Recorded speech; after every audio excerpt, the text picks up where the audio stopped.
بسم اللہ الرحمن الرحیم نحمدہ ونصلی علی رسولہ الکریم اما بعد۔ ناظرین محترم، السلام علیکم ورحمۃ اللہ وبرکاتہ۔ درس قرآن کے سلسلے کی 26ویں کڑی میں آپ کا خیر مقدم ہے۔ اس میں 26ویں پارے کی بعض آیات آپ کے سامنے مختصر طور پر پیش کی جا رہی ہیں اور ان کے مضامین کو اختصار سے بیان کیا جا رہا ہے۔ اعوذ باللہ من الشیطان الرجیم، بسم اللہ الرحمن الرحیم۔ حامیم تنزیل الکتاب من اللہ العزیز الحکیم۔ سورۃ الاحقاف سے 26ویں پارے کا آغاز ہوتا ہے۔ حامیم تنزیل الکتاب من اللہ العزیز الحکیم، یہ کتاب اللہ کی طرف سے نازل کی گئی ہے، اتاری گئی ہے، جو بڑا زبردست ہے اور حکمتوں والا ہے۔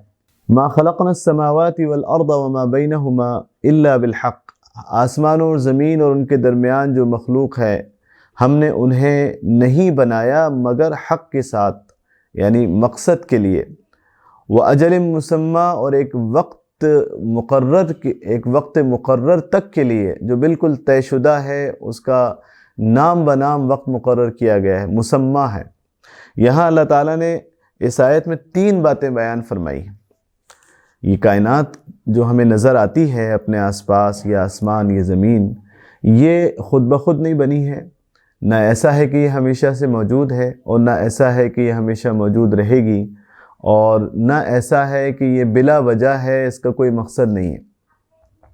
بلکہ پہلی بات تو یہ ہے کہ ما خلقنا، اللہ فرما رہا ہے یہ کائنات ہم نے بنائی، آسمان و زمین بنائے گئے ہیں اور وہ اللہ نے بنائے، خود بخود نہیں بنے۔ دوسرے، بنایا گیا ہے انہیں تو ایسے ہی نہیں بنایا گیا کھیل کے طور پر، بلکہ ایک مقصد کے لیے بنایا گیا ہے۔ اور تیسرے یہ کہ یہ ہمیشہ کے لیے نہیں بنائے گئے، بلکہ ایک وقت مقرر تک کے لیے، ایک طے شدہ مدت تک کے لیے انہیں بنایا گیا ہے، اور جب وہ مدت پوری ہوگی تو پھر قیامت آئے گی اور سارا کائنات کا نظام درہم برہم ہوگا اور ختم کر دیا جائے گا۔ فرمایا کہ قُلْ أَرَأَيْتُمْ مَا تَدْعُونَ مِن دُونِ اللَّهِ، اے محمد صلی اللہ علیہ وسلم ان سے پوچھئے کہ جن ہستیوں کو تم اللہ کے مقابلے میں خدا مانتے ہو، ارونی، مجھے ذرا دکھاؤ، ماذا خلقوا من الارض، زمین کا کون سا حصہ انہوں نے بنایا ہے، ام لہم شرکن فی السماوات، یا آسمان میں کہیں ان کی کوئی شراکت داری ہے، ساجھیداری اور پارٹنرشپ ہے۔ ایتونی بکتاب من قبل ھذا، اس سے پہلے کوئی کتاب آئی ہو، کسی نبی نے یہ تعلیم دی ہو جس میں شرک ہو، تو ذرا میرے سامنے ثبوت کے طور پہ لاؤ۔ پھر فرمایا ومن اضل ممن يدعو من دون اللہ، اللہ کے مقابلے میں جو کسی اور کو پکارتا ہے اس سے بڑھ کر بھٹکا ہوا کون ہو سکتا ہے۔ اللہ کے مقابلے میں اس کو پکارتا ہے جو قیامت تک اس کی بات سن نہیں سکتا اور اس کی کوئی ضرورت پوری نہیں کر سکتا۔ وَهُمْ عَنْ دُعَائِهِمْ غَافِلُونَ، بلکہ وہ تو اس بات سے بھی بے خبر ہے کہ کوئی انہیں پکار رہا ہے۔ جو اللہ کے ولی بزرگ جو قبر میں ہیں، یا کوئی نبی جو اللہ کے یہاں ہے، اور اسی طرح سے وہ ہستیاں جو جنہوں نے کبھی انسانوں کو اپنی خدائی کی دعوت نہیں دی، لوگ ان کو پکارتے ہیں، ان سے دعائیں مانگتے ہیں، انہیں تو پتہ ہی نہیں ہے کہ کوئی انہیں پکار رہا ہے۔ اس کے بعد آگے فرمایا گیا کہ قُلْ مَا كُنْتُ بِدْعًا مِّنَ الرُّسُلِ وَمَا أَدْرِي مَا يُفْعَلُ بِي وَلَا بِكُمْ، اے محمد صلی اللہ علیہ وسلم آپ کہیے لوگوں سے، ان کو بتائیے کہ مَا كُنْتُ بِدْعًا مِّنَ الرُّسُلِ، میں کوئی انوکھا رسول نہیں ہوں، میں کوئی نرالی بات نہیں کر رہا ہوں، میں تاریخ میں پہلی مرتبہ کوئی نیا دین لے کر نہیں آیا ہوں، بلکہ جو کچھ میں پیش کر رہا ہوں وہی بات انبیاء علیہ السلام تاریخ میں پیش کرتے رہے ہیں، پچھلے زمانے میں بتاتے رہے ہیں۔ تو قرآن اور محمد صلی اللہ علیہ وسلم کی تعلیم یہ کوئی نئی بات نہیں ہے۔ وَمَا أَدْرِي مَا يُفْعَلُ بِي وَلَا بِكُمْ، اور اللہ کے نبی صلی اللہ علیہ وسلم کی بندگی کو بتایا گیا کہ آپ تو اللہ کے بندے ہیں، آپ غیب کا علم نہیں رکھتے، آپ کو نہیں پتہ۔ فرمایا کہ کہہ دو کہ مجھے نہیں معلوم کہ میرے ساتھ کیا ہونے والا ہے یا تمہارے ساتھ کیا ہونے والا ہے۔ ان اتبع الا ما یوحى الی، میں تو صرف اس وحی کو فالو کرتا ہوں جو میری طرف کی جا رہی ہے۔ وما انا الا نذیر مبین، اور میں تو تمہیں ایک کھلا ہوا ڈرانے والا ہوں، تمہیں آگاہ کرنے کے لیے آیا ہوں۔ اس کے بعد جو لوگ نہیں مانتے تھے، منکر تھے، ان کا کہنا یہ تھا کہ اگر واقعی یہ دین سچا ہے جو محمد صلی اللہ علیہ وسلم پیش کر رہے ہیں، تو پھر اس دین کو ماننے والے سوسائٹی کے وہ بڑے لوگ ہوتے جن کی عقل مندی، جن کی سمجھ بوجھ اور جن کی کامیابی و ترقی پر دنیا یقین کرتی ہے، جو نظر آتا ہے، تو سمجھدار اور بڑے لوگ اور معاشرے کے برسر آبردہ اور سردار قسم کے لوگ یہ تو آپ کی بات نہیں مان رہے ہیں، یہ تو آپ کے مخالف ہیں۔ جو لوگ مان رہے ہیں وہ کمزور ہیں، غلام ہیں، وہ معاشرے کے خستہ حال، تنگ دست اور غریب لوگ ہیں۔ تو اگر یہ دین سچا ہوتا تو اس کی طرف لپک کر آتے وہ لوگ جو بڑے ہیں، اور یہ لوگ جو کہیں ہم سے آگے نہیں بڑھ سکے زندگی کی دوڑ میں، معاشی دوڑ میں، یہ ہم سے پیچھے ہیں، دین کی دوڑ میں یہ ہم سے آگے کیسے ہو سکتے تھے؟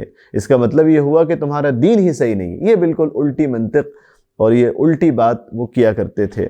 اس کے بعد اللہ تعالیٰ نے جو لوگ محمد صلی اللہ علیہ وسلم کی دعوت کو قبول کر رہے تھے، ان کے بڑے اور ماننے والے یہ بھی کہتے تھے کہ تم ماں باپ کے خلاف جا رہے ہو، تم اپنے بڑوں کے خلاف جا رہے ہو۔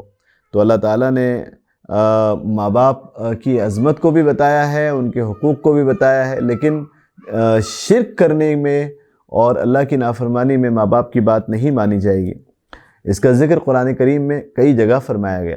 یہاں پر اللہ تعالیٰ نے فرمایا وَوَصَّيْنَا الْإِنسَانَ بِوَالِدَيْهِ إِحْسَانًا، کہ ہم نے حکم دیا انسان کو، نصیحت کی کہ وہ اپنے ماں باپ کے ساتھ اچھا سلوک کرے۔ حملتہ امہ کرہا، اس کی ماں نے اسے بڑی مشقت میں اپنے پیٹ میں رکھا۔ ووضعتہ کرہا، اور بہت تکلیف اور اپنی جان پر کھیل کر اس نے اسے جنم دیا۔ وحملہ وفصالہ 30 شہرا، اور پھر 2 سال تک اسے دودھ پلایا۔ تو یہ ایک لمبی مدت، 3 سال کی مدت مسلسل مشقتوں سے وہ گزرتی رہی۔ اس کا تم پر کتنا بڑا احسان ہے، تو تم اس کے شکر گزار بنو اور اس کی خدمت کرو اور اس کی دلجوئی کرو۔ فرمایا اس کے بعد آگے چل کر کیونکہ اس سورت کا نام احقاف ہے، احقاف ریت کے اس تودوں کو کہتے ہیں، ریت کے اونچے اونچے ٹیلوں کو کہتے ہیں، جہاں پر قوم عاد آباد تھی۔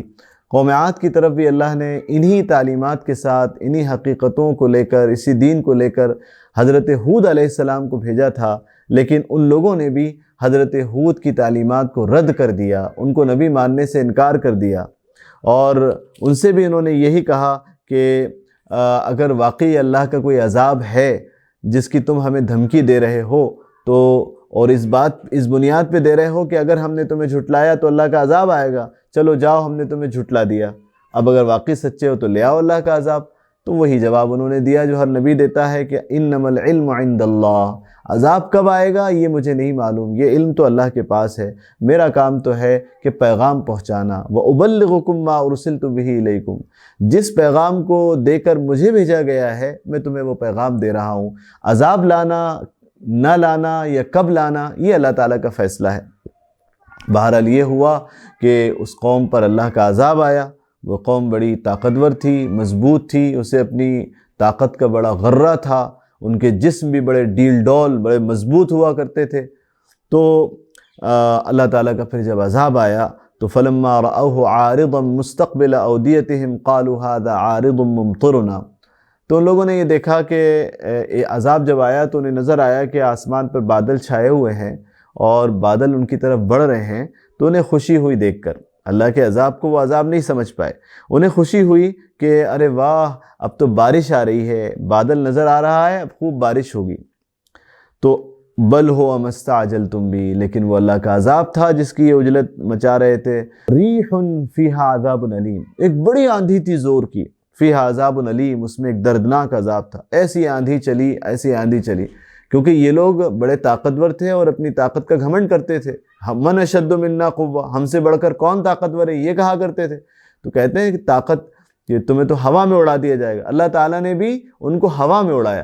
اللہ تعالیٰ نے ان کے اوپر 7 دن تک مسلسل آندھی چلائی، 7 دن تک آندھی چلتی رہی مسلسل۔ سخرہا علیہم 7 لیال و 8 ایام، 7 راتیں اور 8 دن تک مسلسل وہ آندھی چلتی رہی۔ آپ سوچیے جب آندھی بہت تیز چلتی ہے اور چیزیں اڑنے لگتی ہیں، اور بہت شدید آندھی کی اگر 10 منٹ ہی چل جائے تو کیا عالم ہو جاتا ہے، کتنی تباہی وہ مچاتی ہے، لیکن آپ اندازہ کیجئے کہ وہ عذاب کا کیا عالم ہوگا جو 8 دن اور 7 راتوں تک مسلسل ان پر برستا رہا، عذاب نازل ہوتا رہا اور آندھی چلتی رہی، اور ان کا یہ عالم ہوا کہ تدمر کل شیء بإذن ربھا، یہ آندھی اللہ کے حکم سے ہر چیز کو تباہ کر رہی تھی، ملیا میٹ کر رہی تھی۔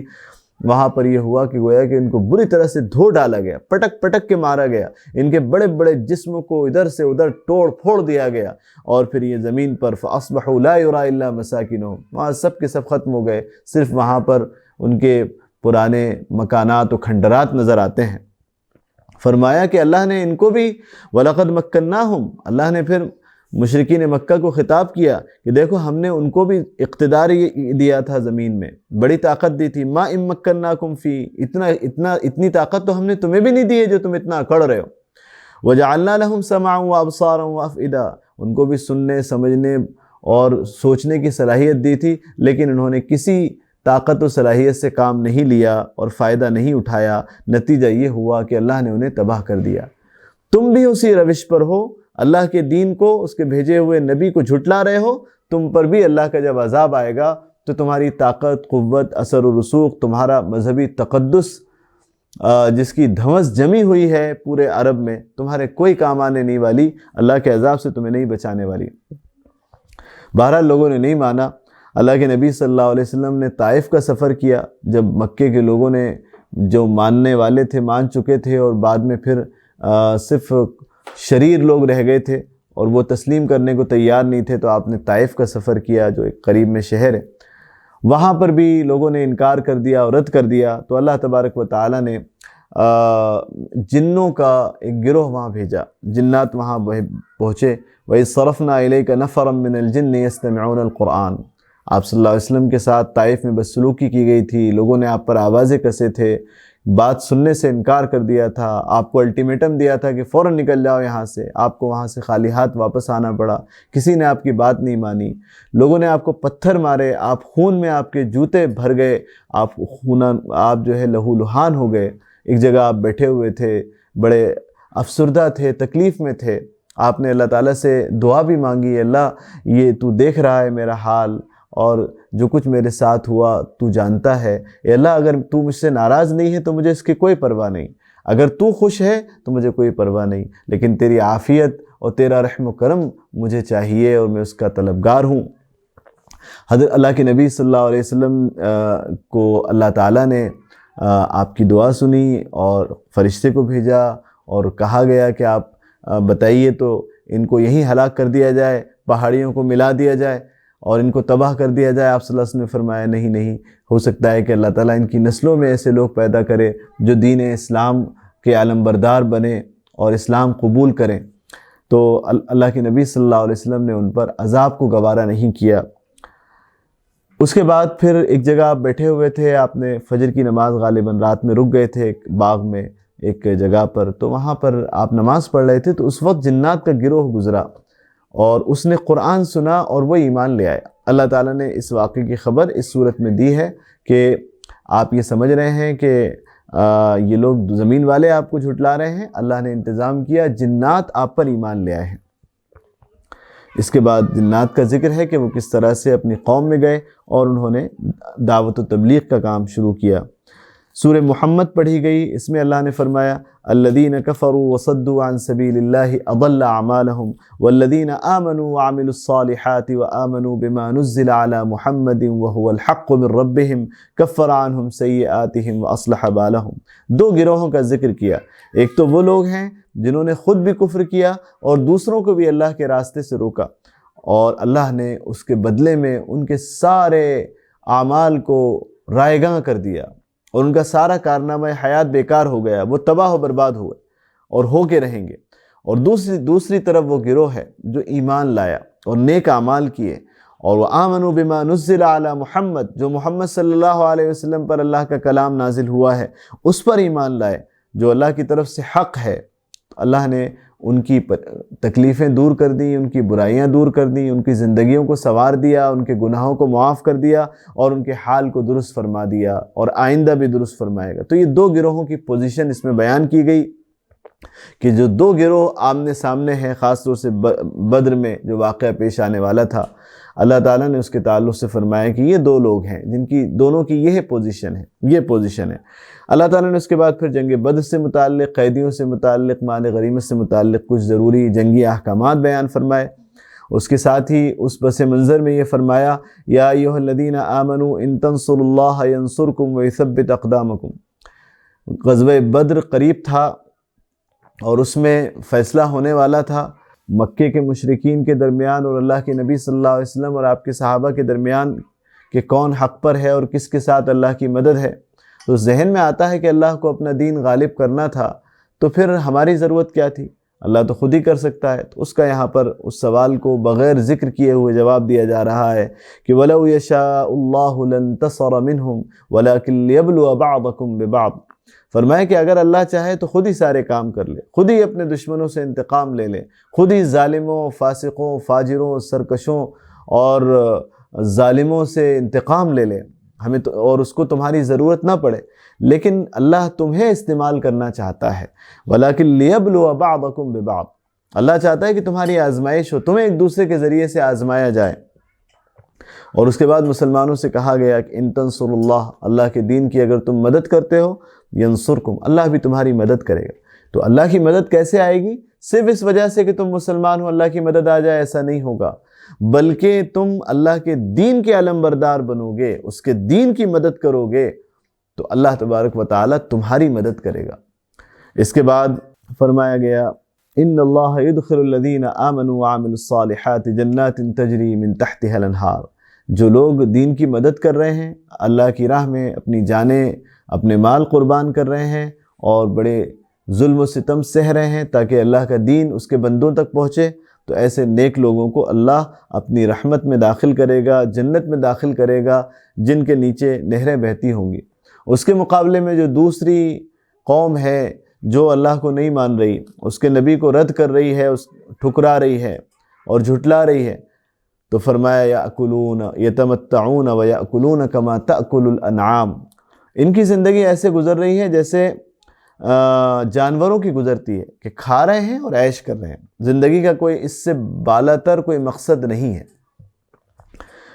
پھر اللہ تعالیٰ نے اپنی جو سزائیں دنیا میں نازل کی قوموں پر، ان کا کچھ تذکرہ فرمایا، اور پھر اہل ایمان کے لیے جو وعدے فرمائے ان کا تذکرہ فرمایا۔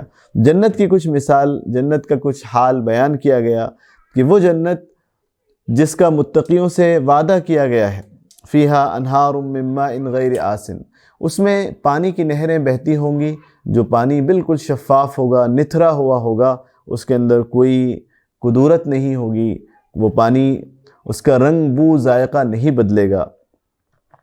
وَأَنْهَارٌ مِّن لَبَن، اور وہاں دودھ کی بھی نہریں بہتی ہوں گی، لم يتغیر طعمہ، جس کا مزہ تبدیل نہیں ہوگا۔ اور حدیث میں آتا ہے کہ اللہ تعالیٰ یہ دودھ جو جنت میں عطا فرمائے گا جنتیوں کو، وہ دودھ جانوروں سے نکالا ہوا نہیں ہوگا، بلکہ اللہ تعالیٰ اسے اپنی قدرت خاصہ سے پیدا فرمائیں گے اور چشموں کی شکل میں اسے نکال کر نہروں کی شکل میں بہا دیں گے۔ وَأَنْهَارٌ مِّن خَمْرٍ لَذَّةٍ لِّلشَّارِبِينَ، اور وہاں پر شراب کی بھی نہریں بہتی ہوں گی، اور وہ شراب بھی پیروں سے کچل کر اور انگوروں کو اور کھجوروں کو سڑا کر نہیں بنائی گئی ہوگی، بلکہ اللہ تبارک و تعالی اس شراب کو بھی اپنی قدرت سے پیدا فرمائیں گے اور اس کے چشمے جاری کر کے جنت میں نہروں کی شکل میں اسے بہا دیں گے۔ وَأَنْهَارٌ مِّنْ عَسَلٍ مُّصَفًّى، اور شہد کی نہریں ہوں گی جو بالکل صاف و شفاف ہوگا۔ وہ شہد کی نہریں ایسی ہوں گی کہ اس میں وہ مکھیوں سے نہیں نکلی ہوں گی، وہ شہد مکھیوں سے نہیں نکلا ہوا ہوگا جیسا کہ حدیث میں آتا ہے، بلکہ اللہ تعالیٰ اس کو نہروں کی شکل میں پیدا فرما کر جنت میں بہا دے گا۔ تو جنت میں پانی کی، دودھ کی، شہد کی اور شراب کی نہریں بہتی ہوں گی، اور وَلَهُمْ فِيهَا مِن كُلِّ الثَّمَرَاتِ، ہر قسم کے پھل ان کے سامنے پیش کیے جائیں گے، اور سب سے بڑی بات یہ ہے کہ اللہ تعالیٰ ان سے راضی ہوگا اور ان کے گناہوں کو معاف کر چکا ہوگا۔ کیا اس کے مقابلے میں انسان اس چیز کی تمنا کر سکتا ہے جو اللہ نے جہنمیوں کے لیے بنائی ہے کہ کمن ہوا خالد فی النار، جنہیں آگ میں ہمیشہ رکھا جائے گا، وسقوا ماء حمیما، اور پیاس لگے گی تو کھولتا ہوا پانی ان کو پلایا جائے گا، فقطع امعاءہم، اور اس پانی کو پینے سے ان کی آنتیں کٹ جائیں گی، کیا وہ تمہیں پسند ہے؟ تو اللہ نے دونوں حالات سامنے رکھ دیے کہ ایک طرف جنت ہے اور اس کی نعمتیں ہیں، اور ایک طرف جہنم ہے اور اس کی عذاب ہے۔ تو تمہیں کیا چاہیے؟ تمہیں یہیں آج اور یہیں فیصلہ کرنا ہے دنیا میں۔ اگر یہ چاہیے تو اس کا راستہ الگ ہے، اور اگر تمہیں وہ چاہیے تو اس کا راستہ الگ ہے۔ دوسرے راستے پہ جاؤ گے تو وہی ملے گی جہنم، اور جنت چاہیے تو اس کے لیے راہ حق کو اختیار کرنا پڑے گا۔ اس کے بعد پھر آگے چل کر اللہ تعالیٰ نے سورہ فتح پڑھی گئی۔ سورہ فتح میں اللہ تعالیٰ نے فرمایا اِنَّا فَتَحْنَا لَكَ فَتْحًا مُبِينًا۔ سن 6 ہجری میں صلح حدیبیہ ہوئی۔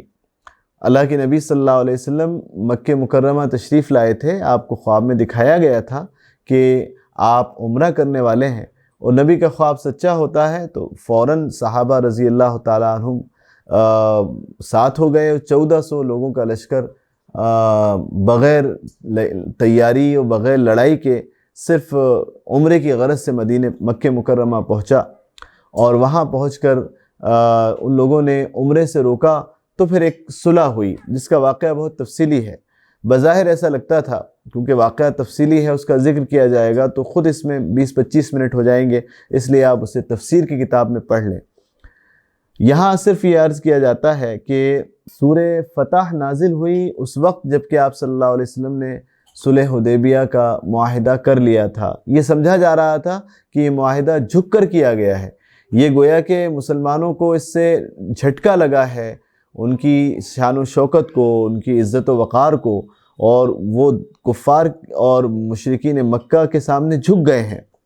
لیکن اللہ تعالیٰ نے وہیں یہ صورت نازل فرما کر مسلمانوں کی تسلی کا سامان کیا کہ اِنَّا فَتَحْنَا لَكَ فَتْحًا مُبِينًا، کہ یہ تو کھلی ہوئی فتح ہے جو ہم نے تمہیں عطا کی، یہ تو اللہ کی مدد ہے جو اس صلح کی شکل میں تمہارے لیے آئی ہے۔ تو یہاں پتہ چلتا ہے کہ اسلام دراصل جنگ کو اپنی کامیابی نہیں سمجھتا، بلکہ صلح اور امن کو کامیابی سمجھتا ہے۔ اس سے پہلے برابر مکے کے لوگ مدینے پر مسلمانوں پر حملہ کر رہے تھے۔ بدر کی پہلی جنگ جو ہوئی اس میں مکے سے 1000 کا لشکر آیا اور اس نے مکے پر مدینہ منورہ پر مسلمانوں پر حملہ کیا، 313 لوگوں نے مقابلہ کیا۔ پھر اس کے بعد 1 سال کے بعد غزوہ احد ہوا، جس میں مکے سے یہ آئے اور انہوں نے مدینے پر حملہ کیا۔ اس کے بعد پھر 5 ہجری میں غزوہ احزاب ہوا، 10-12 ہزار کا لشکر عرب کے کونے کونے سے جمع ہو کر آیا، اور بڑے بڑے سورما اس میں آئے اور مسلمانوں کو کچلنے کی غرض سے آئے تھے، اور انہوں نے آ کر مدینے پر حملہ کیا۔ لیکن پھر 6 ہجری میں مسلمانوں کے ساتھ 10 سال کی جنگ بندی کا معاہدہ ہو گیا اور صلح ہو گئی۔ تو اللہ تعالیٰ فرماتا ہے یہ بڑی کامیابی، اور اس کامیابی کا فائدہ یہ ہوا کہ کچھ وقت ہی نہیں گزرا تھا کہ لوگ جوق در جوق اسلام میں داخل ہونے لگے، اس لیے کہ وجہ یہ تھی کہ اس سے پہلے جنگ کی حالت تھی، تو لوگ صرف جنگ کا سوچتے تھے اور لڑنے کا سوچتے تھے اور مسلمانوں کا مقابلہ کرنا چاہتے تھے۔ لیکن اس کے بعد جب صلح ہو گئی اور جنگ بندی کا اعلان ہو گیا تو لوگ ایک دوسرے سے ملنے لگے اور انٹریکشن ہونے لگا، اور جو لوگ دشمنی کر رہے تھے انہیں معلوم ہوا کہ مسلمان تو اچھے لوگ ہیں، یہ تو بڑی اچھی بات کرتے ہیں، یہ تو بڑے اچھے اخلاق والے، بڑے اچھے انسانوں کے لیے نفع بخش لوگ ہیں، ان کے پاس جو دین ہے وہ بھی کتنا، تو دعوت کا، لوگوں سے ملنے جلنے کا، ان سے تعلقات رکھنے کا جو موقع ملا ہے، تو اس سے یہ ہوا کہ سن 6 ہجری میں صلح حدیبیہ ہوئی۔ سن 6 ہجری سے لے کر جب مکہ فتح ہوا سن 8 ہجری میں، تو ان 2 سالوں میں اتنی بڑی تعداد مسلمان ہوئی ہے جتنا کہ مکے کے 13 سال اور مدینے کے یہ 6 سال، 13 اور 6 19 سالوں میں جتنے لوگ اسلام میں داخل نہیں ہوئے، اس سے زیادہ یہ 2 سالوں میں لوگ اسلام میں داخل ہو گئے۔ تو یہ اس سے پتہ چلتا ہے اسلام پھیلتا ہے دعوت سے، تبلیغ سے، لوگوں کو سمجھانے سے، کنونس کرنے سے، اچھے اخلاق اور اچھے کردار کا مظاہرہ کرنے سے۔ زندگیوں میں جو تبدیلی رونما ہوئی ہے، جو انقلاب آیا ہے، جو فائدہ ہوا ہے اسلام قبول کرنے سے لوگوں کو، جب وہ دیکھتے ہیں تو اسلام پھیلتا ہے۔ تو اسلام اعلیٰ اخلاق و کردار سے پھیلتا ہے، سیلف کنوکشن اور سیٹسفیکشن سے پھیلتا ہے، یہ کسی زور زبردستی سے پھیلایا نہیں جا سکتا۔ 13 سال مکے میں بھی اسلام میں جو لوگ داخل ہوئے وہ اخلاق اور تعلیمات کے ذریعے ہوئے. وہاں کوئی بھی حکومت نہیں تھی، کوئی طاقت نہیں تھی.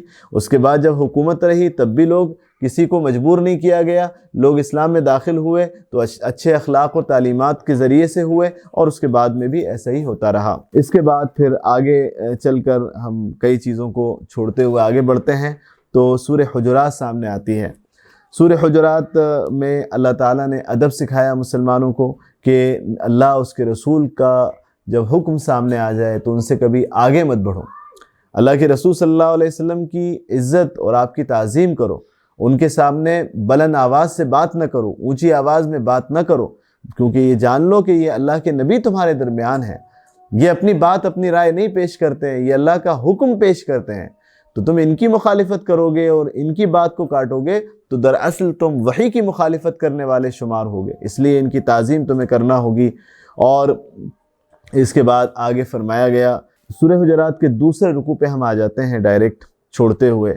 یا ایھا الذین آمنوا لا یسخر قوم من قوم. یہاں سے اللہ تبارک و تعالیٰ نے مسلمانوں کو ایک معاشرے کے اندر ایسی تعلیمات دی ہیں جس سے معاشرے کی بہت ساری اخلاقی خرابیاں دور ہوتی ہیں اور لوگوں میں محبت پیدا ہوتی ہے، دلوں میں جوڑ پیدا ہوتا ہے، ایک دوسرے سے ایک انسیت اور ایک الفت پیدا ہو جاتی ہے اگر ان کو اختیار کیا جائے، ان تعلیمات پہ عمل کیا جائے. سب سے پہلی بات یہ فرمائی کہ لوگ ایک دوسرے کا مذاق نہ اڑائیں. مذاق اڑانے میں، ٹھٹا اڑانے میں جس شخص کا مذاق اڑایا جاتا ہے وہ اندر سے تکلیف محسوس کرتا ہے، بہت سخت تکلیف اسے اندر سے محسوس ہوتی ہے جس کا کبھی کبھی ہنسی مذاق کے ماحول میں وہ ذکر نہیں کر پاتا، لیکن اندر اس کا دل بہت ٹوٹا ہوا ہوتا ہے اور اس کے دل میں مذاق اڑانے والے کے لیے نفرت پیدا ہو جاتی ہے. مذاق اڑانے والے کے لیے انتقامی جذبات اس میں پنپنے لگتے ہیں اور یہ تلاش کرتا ہے وہ موقع کہ جب اسے اس کا مذاق اڑانے کا موقع ملے. ظاہر بات ہے کہ اب وہ بدلہ لینا چاہتا ہے، اس نے اس کا مذاق اڑایا، وہ اس کے مذاق اڑانے کے اور اس کو ذلیل کرنے کے بہانے تلاش کر رہا ہے، تو محبتیں کہاں سے پیدا ہوں گی؟ لوگ ایک دوسرے سے نفرت کرنے لگیں گے، کبھی بھی اتحاد اور اتفاق قائم نہیں ہو سکتا. تو یہ بہت بنیادی بات کہی گئی کہ کبھی بھی مذاق کرنا ایک دوسرے سے ایسی اس انداز میں کہ کسی کی توہین نہ ہو، وہ انسلٹ فیل نہ کرے، وہ تو کوئی حرج نہیں ہے. لیکن ایسا مذاق کرنا جس میں کسی کو ذلیل کیا جا رہا ہو، جس میں کسی کی انسلٹ ہوتی ہو، جس میں کسی کی پگڑی اچھالی جاتی ہو، جس میں کسی کو سبکی ہو رہی ہو، وہ لوگوں کے سامنے شرمندہ ہو رہا ہو، تو ایسا مذاق اڑانے سے قطعاً منع کیا گیا ہے اور کہا گیا ہے کہ تمہیں نہیں معلوم کہ جس کا تم مذاق اڑا رہے ہو سکتا ہے کہ وہ اللہ کے نزدیک تم سے بہتر ہو. تو تم اگر اس کا مذاق اڑا کے اور اسے دلی تکلیف پہنچاؤ گے تو دراصل تم اللہ تبارک و تعالیٰ کے غضب کو للکارو گے. اس لیے سختی سے منع کیا گیا اور فرمایا گیا، یہ مردوں کو بھی کہا گیا اور عورتوں کو بھی کہا گیا. عورتیں بھی، کیونکہ عورتوں میں بھی خاص طور سے یہ ہوتا ہے ایک دوسرے کا مذاق اڑانا، محفلیں ہوتی ہیں اور لوگ کسی کا بھی مذاق اڑا رہے ہیں، ہنسی مذاق کرتے کرتے مذاق اڑانے لگ جاتے ہیں، جوکنگ کرتے کرتے ہوٹنگ کرنے لگ جاتے ہیں. یہ بڑی خطرناک بات ہوتی. کب تفریح تباہ اور ہنسی مذاق بدل کر، کنورٹ ہو کر لوگوں کے مذاق اڑانے میں کی شکل اختیار کر لیتی ہے اور لوگوں کو ذلیل کرنے کا ماحول بن جاتا ہے، یہ پتہ نہیں چلتا. اس لیے مذاق بھی کیا جائے تو بہت ہی احتیاط کے ساتھ کہ کسی کا دل نہ دکھے. فرمایا وَلَا تَلْمِزُوا أَنفُسَكُمْ، ایک دوسرے کو تانے مت دو، یہ منع کیا گیا. تانے دینا یہ بہت تکلیف دہ بات ہوتی ہے.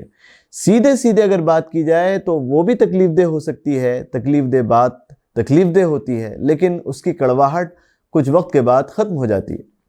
لیکن جو تانے کے انداز میں بات کہی جاتی ہے، گھما کر بات کہی جاتی ہے، اس کی تکلیف زیادہ سخت ہوتی ہے اور پھر اس کا جواب بھی سیدھے سے نہیں ملتا، اس کا جواب بھی پھر دوسری شکل میں ملتا ہے. پھر دشمنی کا بازار گرم ہو جاتا ہے، دشمنیوں کا ایک سلسلہ شروع ہو جاتا ہے، نفرتوں کا ایک ماحول پیدا ہو جاتا ہے. اس لیے فرمایا گیا کہ ایک دوسرے کو تانے مت دو.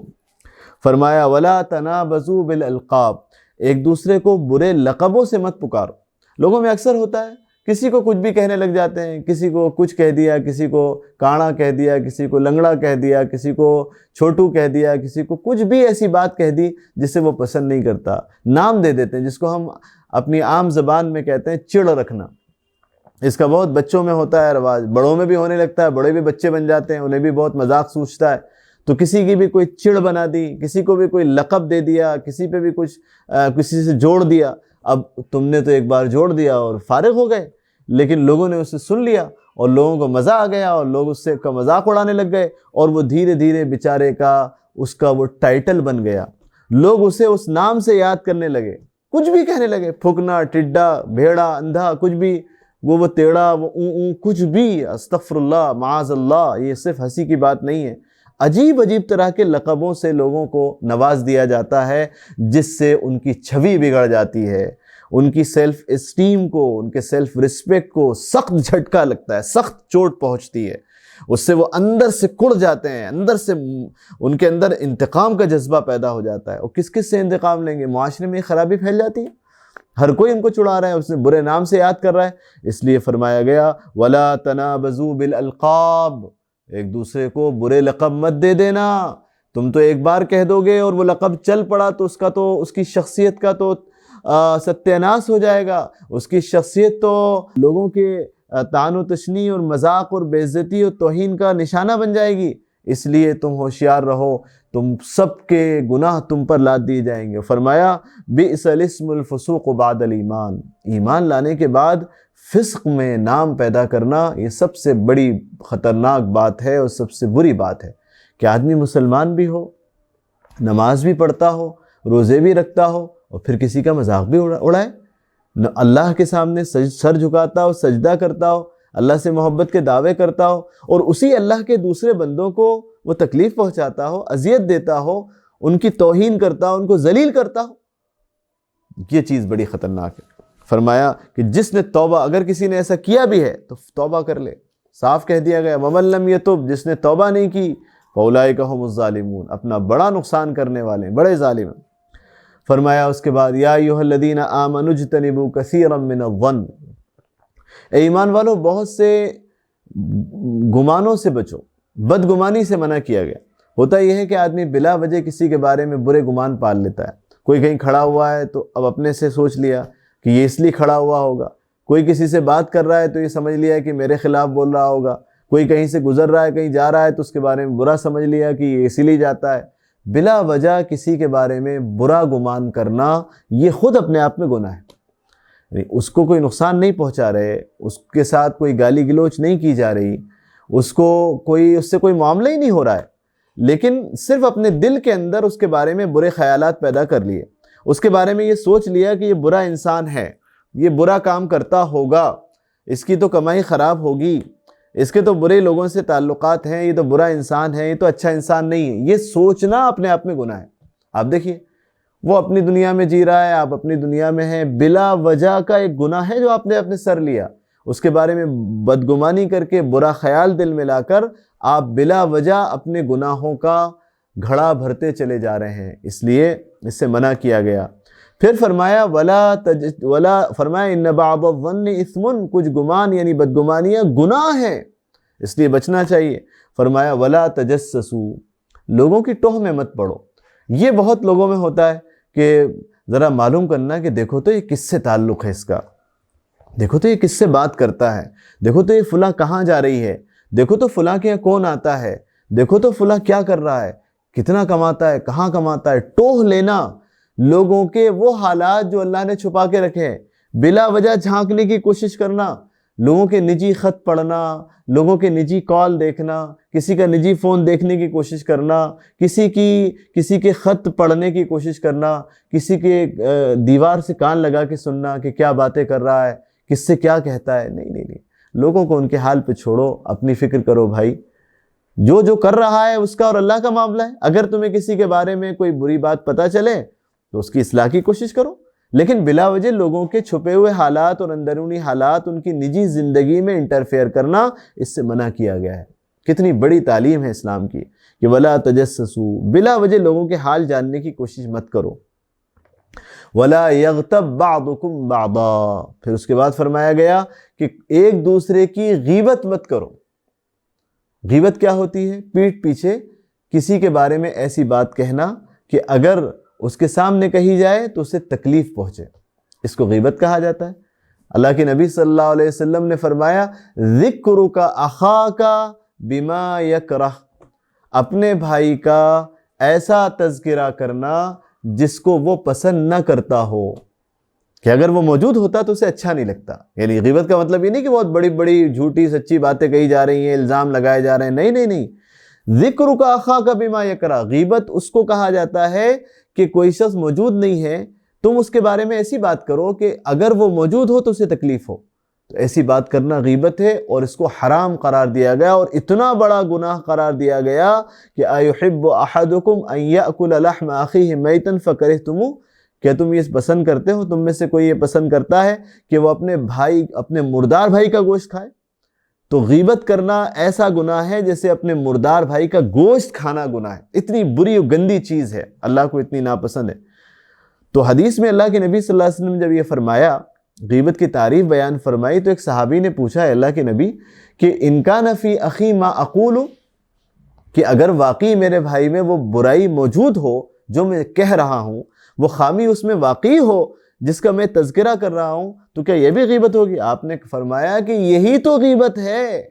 اگر وہ خامی اس میں موجود نہ ہوئی تو یہ تو بہتان ہو گیا، یہ تو غلط الزام ہو گیا، یہ اس سے زیادہ بڑا گناہ ہے.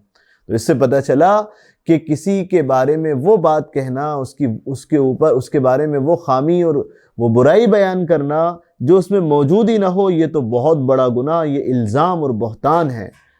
اور کسی کے بارے میں ایسی برائی بیان کرنا جو واقعی اس میں موجود ہو، یہ غیبت ہے، اور یہ اتنا بڑا گناہ ہے جیسے مردار بھائی کا گوشت کھانا. اب سوچئے ہم لوگ کہاں ہیں؟ ہماری محفلیں غیبت سے خالی نہیں ہوتی. ہمیں بڑا مزہ آتا ہے اس شخص کے بارے میں بات کرتے ہوئے جو موجود نہ ہو. موجود لوگوں کے بارے میں بات نہیں کرتے ہیں، اپنے بارے میں بات نہیں کرتے ہیں، لیکن ان کے بارے میں بات کرنے میں بڑا مزہ آتا ہے، بڑے چٹخارے ملتے ہیں، بڑی لذت آتی ہے جو موجود نہیں ہے. اس لیے جو لوگ موجود نہ ہوں محفل کے اندر، ان کے بارے میں تذکرہ مت چھیڑیے، پتہ نہیں چلے گا کہ بات کہاں سے کہاں پہنچ جائے اور ان کی برائیاں شروع ہو جائیں. غیبت جس کی جاتی ہے اس کو نیکیاں ملتی ہیں، اور جو غیبت کرنے والا ہوتا ہے اس کی نیکیوں میں سے نکال کر وہاں جمع کر دی جاتی ہیں. اس لیے اپنی نیکیاں بلا وجہ کسی کو نہیں دینا چاہیے. ہم اس کی برائی بیان کر رہے ہیں، ہماری نیکیاں نکل رہی ہیں اور اس کے اعمال نامے میں درج ہو رہی ہیں. اس لیے غیبت سے بہت بچنا چاہیے.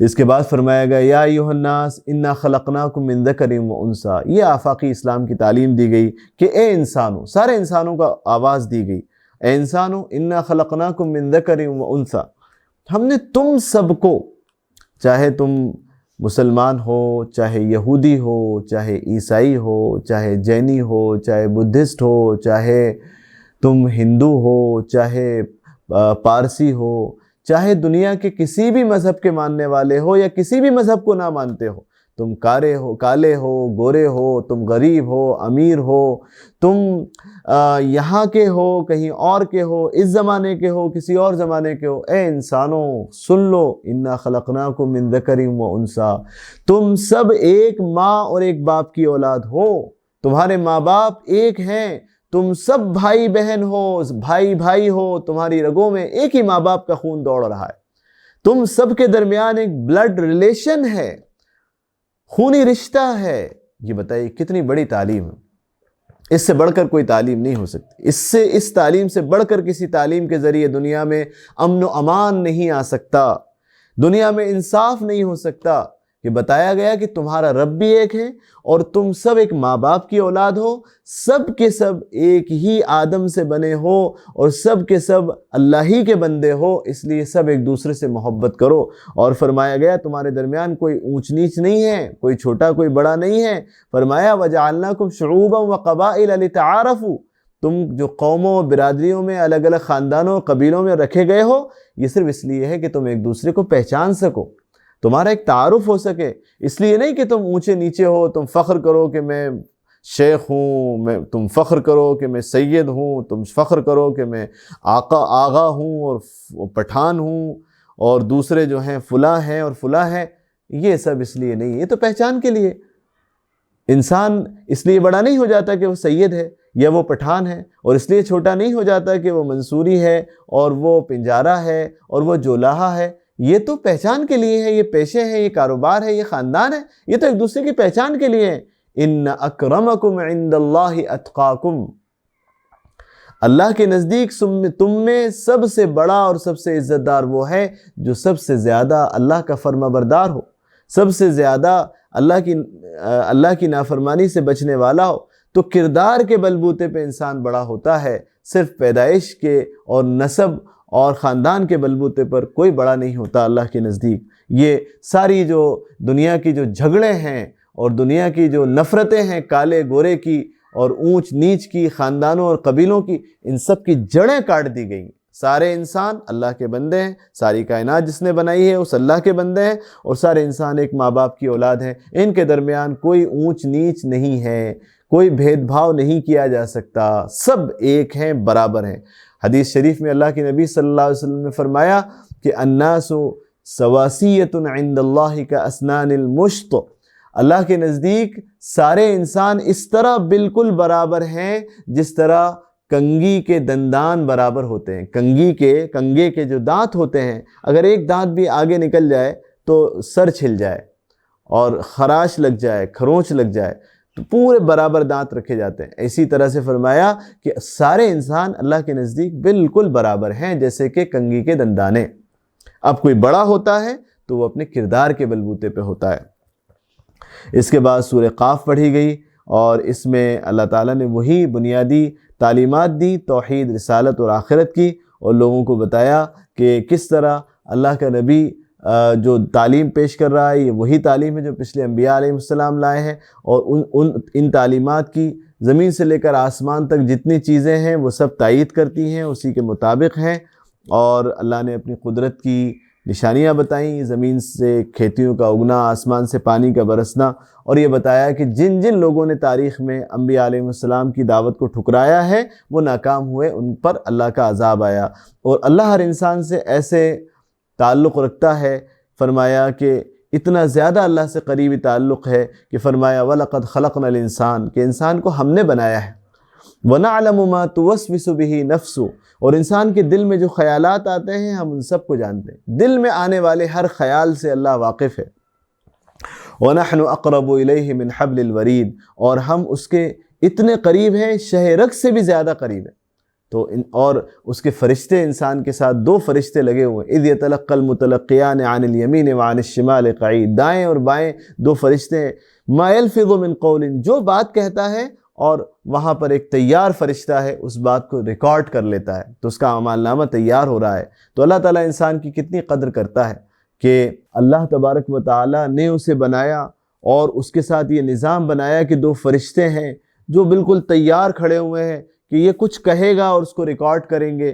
دو فرشتے ایک انسان کا ریکارڈ کر رہے ہیں، اور یہ دو فرشتے بھی صبح کے الگ اور شام کے الگ ہیں، ان کی ڈیوٹیاں بدلتی جاتی ہیں، اور یہ انسان کا ایک ایک قول ریکارڈ کرتے ہیں۔ یہ تو کچھ بھی کہہ دیتا ہے، اس کی زبان سے کچھ بھی نکل جاتا ہے، لیکن وہ فرشتے ہیں جن کو تعینات کیا گیا ہے کہ اس کا ریکارڈ تیار کریں۔ کل قیامت کے روز جب یہ ریکارڈ پیش کیا جائے گا، وہاں انسان کو پتہ چلے گا کہ کاش کہ میں نے کچھ سمجھ بوجھ سے کام لیا ہوتا، میں نے کتنا اپنا نقصان کر لیا اور میرا اعمال نامہ کتنا بگاڑ لیا۔ کوئی طالب علم امتحان ہال میں بیٹھا ہوا ہو اور وہ اپنے کیڑے مکوڑے بنا کے پوری کتاب، پوری کاپی کو رنگ لے، کچھ بھی نہ لکھے، بعد میں جب اس کو دیا جائے اور کہا جائے یہ دیکھو یہ تمہارا پیپر ہے، یہ تمہاری کاپی ہے جو تم نے اس میں لکھا ہے، دیکھو کیا لکھا ہے، وہ دیکھ کر روئے، افسوس کرے کہ کاش میں نے کچھ لکھ لیا ہوتا تو میں آج پاس ہو جاتا۔ تو بالکل قیامت کے روز انسان جہنم کے جب قریب جائے گا تو وہ یہی کہے گا کہ کاش کہ میں نے اپنی آخرت بنا لی ہوتی اور اپنے آپ کو اس جہنم سے بچانے کا سامان کیا ہوتا۔ فرمایا کہ یوم نقول لجہنم حل امتلأت وتقول حل من مزید، جہنم کا یہ عالم ہوگا کہ اس سے پوچھا جائے گا کہ حل امتلأت، کیا تو بھر گئی، تیرا پیٹ بھر گیا، تیری جو جگہ ہے جہنم کیا اس میں ابھی بھی گنجائش ہے یا ختم ہو گئی؟ تو کہا جائے، وہ کہے گی حل من مزید، کہے گی لاؤ اور لے کے آؤ، بہت بڑی جہنم اللہ نے بنائی ہے، وہ کہے گی لاؤ اور مجرموں کو لاؤ، میرے پاس سزا دینے کے لیے انتظام ہے۔ وہ کوئی یہ نہ سمجھ لے کہ جس طرح دنیا کی جیل ہے کہ اگر کہ تھوڑی سی بنائی جاتی ہے، سزا دینے کا انتظام ہوتا ہے، تھوڑا سا انتظام کیا جاتا ہے کیونکہ سب تو مجرم نہیں ہوتے، لیکن اگر مجرم بڑھ جائیں اور جیل میں قیدیوں کی تعداد زیادہ ہو جائے تو اس کے بعد جگہ نہیں بچتی۔ اللہ فرما رہا ہے کہ جہنم اتنی چھوٹی نہیں ہے جتنے چھوٹے جیل خانے اور قید خانے ہوتے ہیں۔ جہنم اتنی وسیع ہے کہ سارے انسان بھی خدا نخواستہ ڈال دیے جائیں تب بھی وہ کہے گی اور لاؤ، اور گنجائش باقی ہے۔ اللہ تعالی ہم سب کو جہنم سے محفوظ فرمائے۔ بلکہ ایک حدیث میں آتا ہے کہ اللہ تبارک و تعالی نے ہر انسان کے لیے جو دنیا میں پیدا ہوا ہے اور قیامت تک ہونے والا ہے، دونوں جگہ سیٹیں ریزرو کر رکھی ہیں۔ جہنم میں بھی ایک جگہ اس کے لیے بنا دی گئی ہے اور جنت میں بھی اس کے لیے ایک جگہ بنا دی گئی ہے۔ اب اگر وہ جہنم کے کام کرتا ہے تو قیامت کے روز جہنم میں جائے گا تو اسے جنت کا ٹھکانہ بتایا جائے گا کہ دیکھ تیرے لیے اللہ نے یہ جنت بنائی تھی اور تیرے لیے یہ جگہ مقرر کی تھی، تو پیدا ہوا تھا اس سے پہلے ہی کر دی تھی، لیکن تو نے اس جگہ کو اپنے لیے منتخب کیا، اب تو جہنم میں جا رہا ہے۔ اگر تو نیکی کرتا اور اللہ پر ایمان لے آتا، آخرت کو مان لیتا، تو یہ تیرا ٹھکانہ ہوتا اور یہ جنت ہوتی، تو وہ حسرت کرے گا، بہت حسرت کرے گا کہ میں نے کیا کر لیا۔ اسی طرح سے جو جنت میں جائے گا، جنت کے راستے کو اختیار کرے گا، تو اللہ تبارک و تعالیٰ اس کو بتائیں گے کہ دیکھو یہ میں نے تیرے لیے جہنم بھی بنائی تھی کہ اگر تو نافرمانی کرتا اور نبیوں کی تعلیمات کو ٹھکرا دیتا اور اللہ کے ساتھ شرک کرتا تو یہ جہنم تھی، یہ اتنا خطرناک عذاب تھا اور تیرا یہ حال ہوتا یہاں پر، لیکن تو نے میری فرما برداری کی، میری نافرمانی سے بچا، میرے نبیوں کو مانا، مجھ پر ایمان لایا اور میرے حکموں کے مطابق زندگی گزاری، تو دیکھ میں نے تجھے یہ جنت عطا کی، تو اس میں داخل ہو جا۔ تو وہ یہ دیکھے گا کہ اتنی بڑی جہنم میرے لیے بنائی گئی تھی، میں بچ گیا، تو اس کی خوشی دوبالا ہو جائے گی، اسے لگے گا کہ ارے اللہ کا کتنا بڑا احسان ہے کہ اللہ نے مجھے اس جہنم سے بچا لیا۔ اس کے بعد پھر سورہ ذاریات بھی پڑھی گئی، اس میں کچھ واقعات بیان کیے گئے، انشاءاللہ اگلے ایک صفحہ ہے بس سورہ ذاریات کا، اس میں حضرت ابراہیم علیہ السلام کا بھی کچھ واقعہ بیان کیا گیا ہے اور کچھ متقیوں کو اللہ نے جو جنت کی نعمتیں دی ہیں ان کا بھی ذکر ہے، کچھ اور آفاق و انفس کی نشانیاں ہیں جو انشاءاللہ آگے 27ویں پارے کے آغاز میں آپ کے سامنے بیان کی جائیں گی۔ وآخر دعوانا ان الحمد للہ رب العالمین، والسلام علیکم ورحمۃ اللہ وبرکاتہ۔